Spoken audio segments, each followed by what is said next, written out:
Alors DocMonde, c'est une association internationale, on va dire, pour la promotion du cinéma documentaire, évidemment, dans le monde. Peut-être vous raconter un petit peu l'histoire de DocMonde. On vient d'un endroit assez particulier, c'est un petit village en Ardèche, et c'est un village qui s'est construit un peu en opposition au centralisme parisien dans l'audiovisuel. Dans les années 80, on va dire que beaucoup de choses se faisaient en région parisienne, il n'y avait pas beaucoup de producteurs, de structures audiovisuelles installées en région.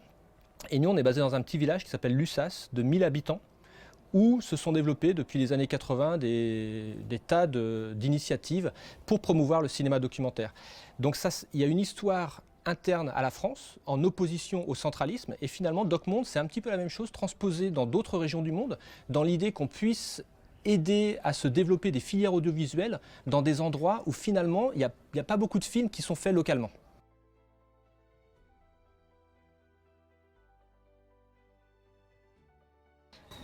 La stratégie de DocMonde, en fait, c'est de s'appuyer sur des partenaires locaux. C'est vraiment de travailler avec des structures qui, elles, sont impliquées localement très fortement, plutôt que de nous venir avec nos gros sabots, avec peut-être des budgets, des savoir-faire.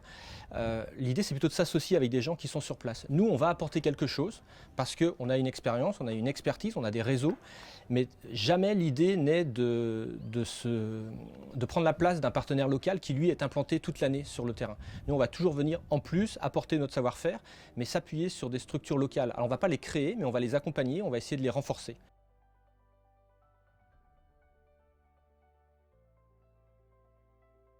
Alors, cette année, la grande surprise et la bonne nouvelle, c'est qu'on a eu beaucoup de propositions d'auteurs guyanais qui voulaient développer un projet à travers Doc Amazonie Caraïbes. Donc plutôt que de leur dire simplement non, désolé, vous n'êtes pas retenu, parce qu'on ne pouvait pas évidemment sélectionner tout le monde, grâce à AVM, on a pu organiser une résidence spécifique pour des projets guyanais. Ce qui se trouve que 3 auteurs bénéficient d'un temps dédié spécifiquement au développement de leur projet. Et pour nous, ça c'est vraiment une excellente nouvelle, parce que ça veut dire que tout le travail de longue haleine, tout le travail vraiment de culture du territoire guyanais, d'intérêt des talents locaux pour le documentaire de création, c'est en train de prendre. On a eu 10 propositions quand même de documentaires guyanais, ce qui est vraiment exceptionnel, ce qui n'était pas du tout le cas les années précédentes. Donc je trouve ça bien que cette année on ait pu allouer des moyens spécifiques pour aider des auteurs guyanais à développer des projets. On ne sait pas si les projets vont aboutir, mais au moins en termes de renforcement de compétences, de développement de ces projets-là, et peut-être qu'ils vont prendre du temps, mais on se dit que c'est un investissement à long terme. Et je trouve que ça a du sens aussi dans tout ce qu'on a envie de développer ici avec AVM et le FIFAC.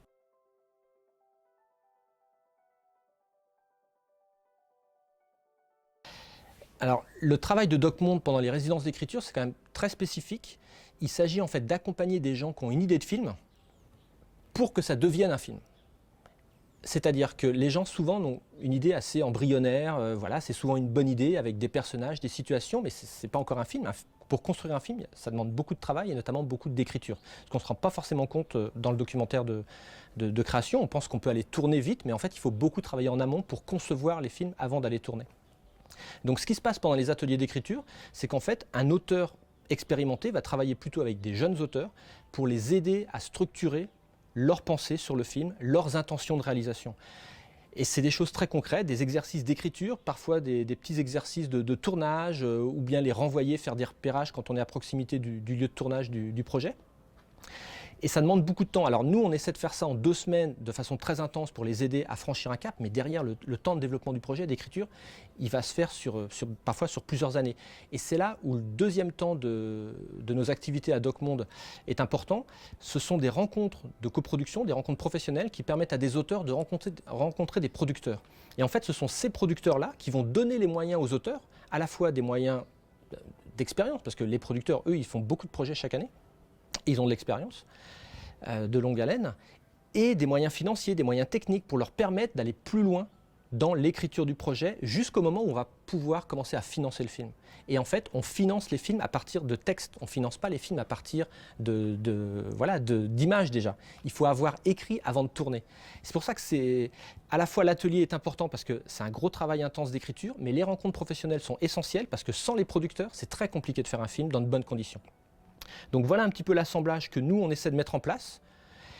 Et on peut dire que globalement, ça fonctionne bien. Il y a déjà une quinzaine de films Doc Amazonie Caraïbes qui ont été produits depuis 2014. Et la dynamique est en train de prendre de l'ampleur, notamment en Guyane.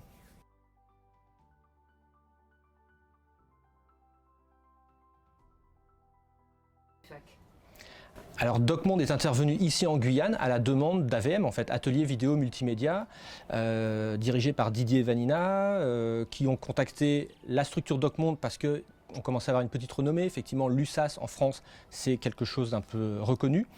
Et eux, souhaitant développer cet axe de création documentaire, ils nous ont demandé d'intervenir pour apporter notre savoir-faire en termes d'activités, d'ateliers, de rencontres professionnelles, de mise en réseau d'auteurs et de producteurs, de développement de projets de films.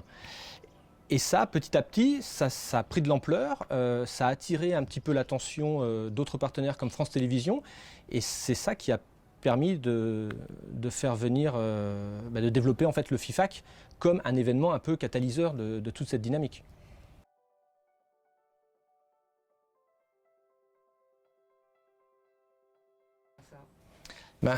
La fermeture d'une chaîne de télévision, c'est forcément une mauvaise nouvelle parce que ça veut dire une fenêtre qui se ferme pour l'exposition des films. Mais si j'ai bien compris la logique qui se met en place, c'est aussi des moyens supplémentaires qui vont être donnés à d'autres moyens de diffusion, les antennes locales de Guyane Première, Guadeloupe Première, Martinique Première et d'autres, et puis toute la présence numérique de France Télévisions sur ces nouvelles plateformes. Donc finalement, c'est sûr que c'est une transition certainement un petit peu douloureuse, et je pense notamment aux salariés de cette chaîne de télévision, mais je pense aussi que les forces ont pu être redéployées, les moyens aussi donnés à d'autres structures du grand groupe France Télévisions, et ça doit permettre, et je pense, j'espère, notamment aux professionnels des territoires comme la Guyane, la Guadeloupe, la Martinique, d'en profiter plus directement, de ne plus être des territoires principalement filmés de l'extérieur, mais qu'un maximum de films, on va dire, endogènes, autochtones, puissent se réaliser. Donc, moi, j'espère que voilà, ces deux dynamiques croisées de l'évolution de France Télévisions et du développement de ces festivals, ce soit des locomotives pour les professionnels locaux et qu'il y ait de plus en plus voilà, de talents, de gens qui se révèlent à travers ces parcours-là.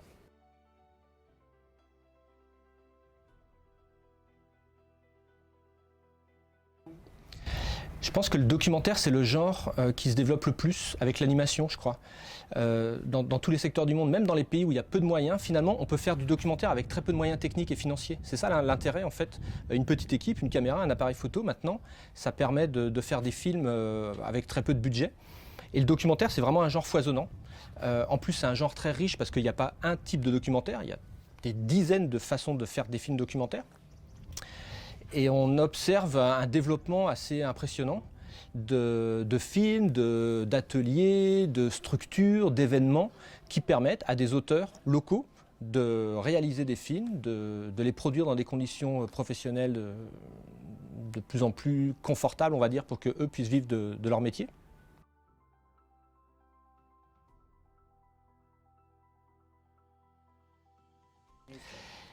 Exactement, c'est vrai qu'on se rend compte aussi, voilà, le film de Christophe Yanouana-Pierre, un enfant de Saint-Laurent-du-Maroni, a gagné un prix lors du FIFAC 2019. Il a également récemment gagné le prix découverte de la SCAM, donc il a été reconnu en France par une institution prestigieuse comme la SCAM.